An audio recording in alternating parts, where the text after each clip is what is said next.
MCX Place за би өөрөөс чинь ганцхан асуулт асуумаар байна. Яг энэ ард харагдаж байгаа SCADA систем байна тийм ээ. SCADA систем гэж яг юуг хэлж байна? Бидэрт маш энгийнээр тайлбарлаж өгөөч.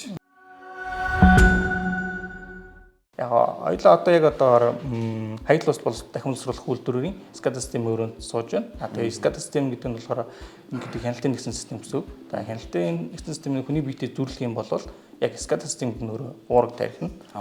Тэгээд хүний төсөлдөхөд бол хүн ингээд гараараа хүрээд нүрээрээ хараад чихрээ сонсдогтой адилхан манай үйлдвэрч яг тийм төрлийн бүх төрлийн мэдрэгчүүд байгаа. Тэр мэдрэгчүүдээс мэдээллийг аваад тэнийг боловсруулаад SCADA системээр дамжуулдаг PLC-нүүд нь болохоор хүний биетэд дамжуулсан суудтай бүх зүйлүүд байгаа. Тэндээс мэдээллийг аваад яг нөгөө шийдвэр гаргадаг, боловсруулдаг, удирддаг зүйл нь болохоор SCADA систем гэсэн. Тэгээд энэ SCADA систем хэрвээ байснараа давуу тал нэг юм бэ гэвэл энэ үйлдвэрт гарч байгаа нийт ашиглалтын зардал, тэгээд тэн дээр гарах бүх эрсдэл, тэгээд хүний хийх өдөр тутмын ажлын хөнгөлөлт гэж байна.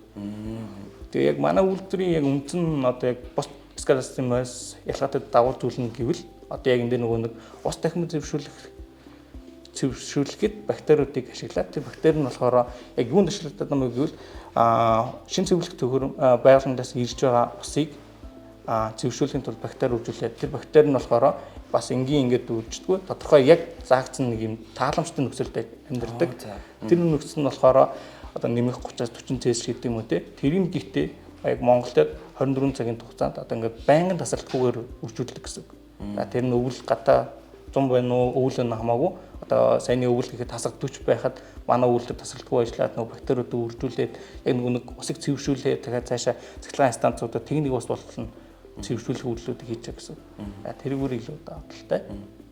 Тэр болгоныг тэгэхээр энэ SCADA систем бүгдийн одоо юм өндөр тооцоололтойгоор хянжийн тэгээ манай тооцоолж ийн гэж ялгаж болох уу? Манай үйлдэл нь өөрөө яг бүрэн автоматар явах боломжтой. Ер нь бол бүрэн автоматар явуулна гэж тооцоолж байгаа. Тэгээ бүрэн автоматар явж байгаа үед болохоор одоо хүний оролцоогүйгээр цаанаа яг нарийн програмчлагдаад тохируулга хийцэн дагуу явж байгаа. Тэгээ тэр болгоно яг түрүүний нэг хэлснээр эхний шатнаас аваад SCADA хүртэл хүний оролцоогоор явдаг. Тэгэнгүүт одоо яг энэ үйлдвэрийг хэрвээ SCADA системгээр ашиглаа гэх юм бол нэг ойролцоогоор нэг 40-50 хүн ажиллана. Одоо тэрийг болохоор өдөр тутамдаа одоо 4 хүн хийнэ явж байгаа. Яг тэр бүрэн автоматар тавьсан үед бол тэр 4 хүн байнгын бас оролцохгүй.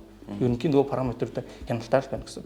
Тэгээд манай SCADA систем нь өөрөө яг хэрвээ аваар осолт гарлаа те ямар нэгэн хэвийн бус зүйл гарлаа гэх юм тэрийг аларм өгөөд тэнд нэг алдаа өгөөд хүмүүст мэдэгдээд тэрүүгээрээ илүү одоо нэг хугацааны үед алдагдaltaгүй хэвчлийг бууруулна.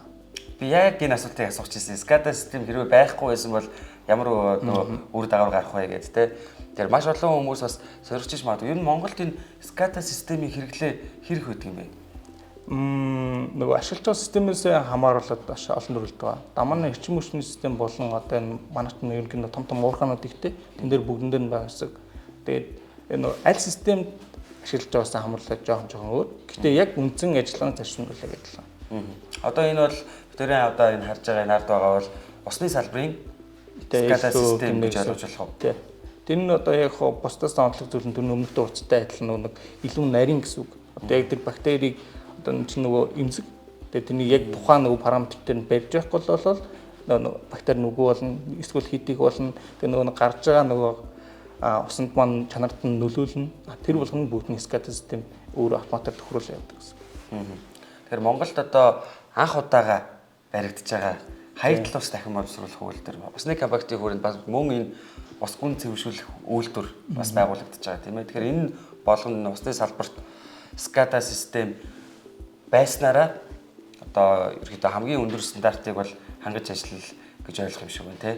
Тэгэхээр усны компактийн хүрээнд дээрээс нь одоо энэ усны салбарт анх удаага энэ хаягдл ус дахин боловсруулах үйлдвэр, ус гүн зөвшөөрөх үйлдвэрүүдэд одоо SCADA систем бий болж байгаа шүү дээ тийм ээ. Тэгэхээр энэ усны эрчим хүчний салбараас уулуурхай салбарт байдаг SCADA системээс ялгаа нь яг одоо жишээ нь яг юу вэ?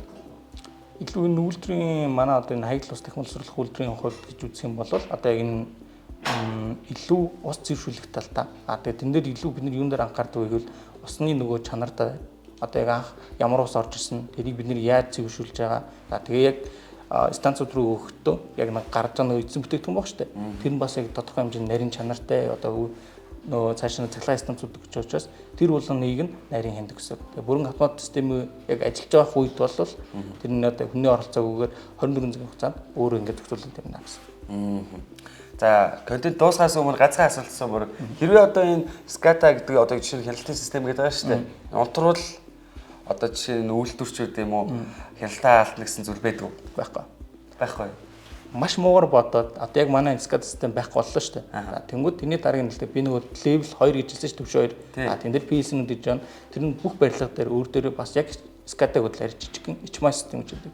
Тэрүүрийн хянагдаад байна гэсэн. Тэр нь болохоор нэг аль талдаа цахилгаан систем процессорлоос гэмтэл гарсан ч аж тохиолдолд аялгүй ажиллагааг аваад явах тийм шийдэлтэй. Бас тийм шийдэлтэй юм байна те.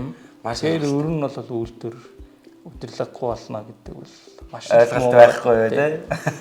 За маш их баярлалаа. Тэгэхээр өнөөдрийн маань MC Explains content-д SCADA системийг маш энгийнээр та бүхэндээ тайлбарлан хүргэлээ. Дараагийнхаа контентоор уулзцгаая. MC Explains